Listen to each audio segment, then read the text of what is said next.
Squares are so popular in part because they're just so easy to pick up and eat. And now that you've got the basics down with the fudge brownie, you're ready to move into the next level, a pumpkin swirl cheesecake square. These are more advanced because we're dealing with a base and a filling.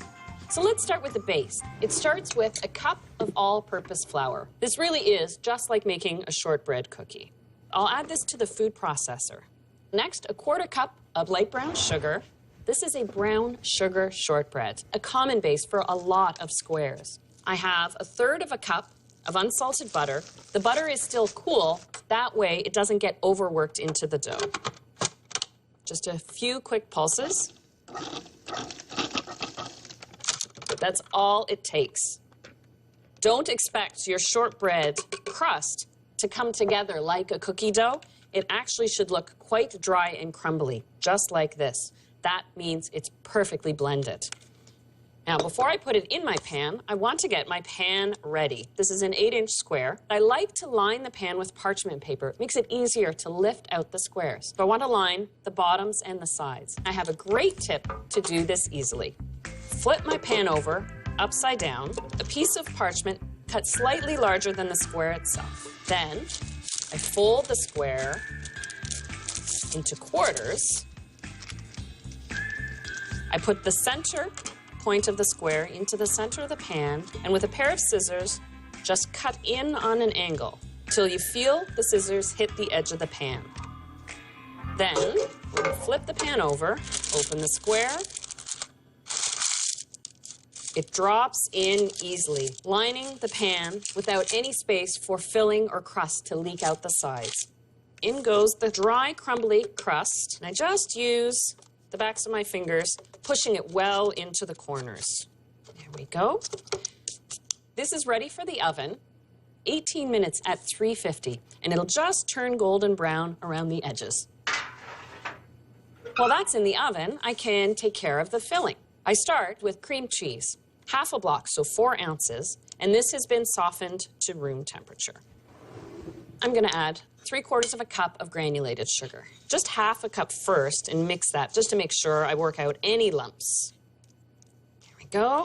Now the remaining 1/4 cup. Now that that's nice and soft and smooth, I can stir in a cup of pure pumpkin puree. So there's no added sugar or flavorings to it. And now that it's getting a little softer, I can switch to a whisk. I'll add 2 tablespoons of all-purpose flour. And then,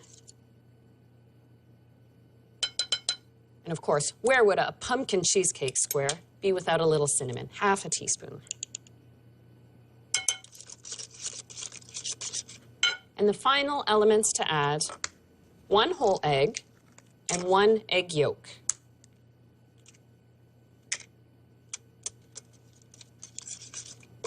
The essence of the filling is done. It's time to make the swirl.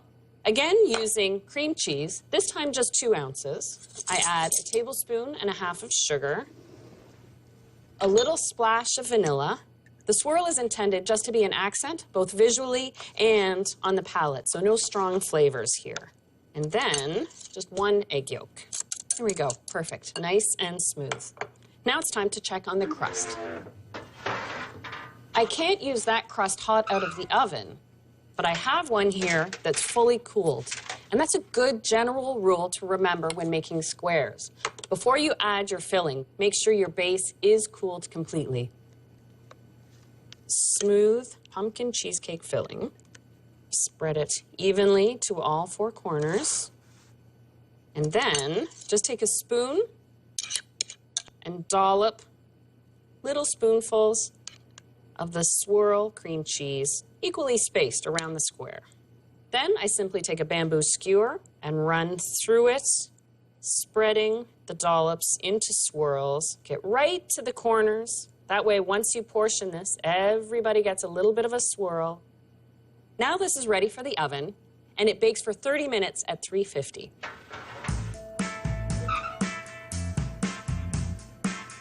You check the doneness the same way you do a cheesecake. If it still has a jiggle in the center, you know it's set. Yep. Just a little jiggle in the center. I'll let that pan cool completely to room temperature. I have one that is already chilled for 2 hours, and you want to give it that time so that it slices easily for you. And here it is, right out of the fridge. See how easily, with the paper, the square comes out of the pan. Just like slicing cheesecake, I keep a damp cloth nearby so I can wipe it off in between slices. Keep in mind, this is a style of square that you should keep refrigerated until you're ready to serve. And I am ready to serve it right now. So you can see how the shortbread crust holds the beautiful filling. It slices cleanly and easily. Now that you've mastered making a square that has a base and a filling, let's add another layer and make lemon meringue squares.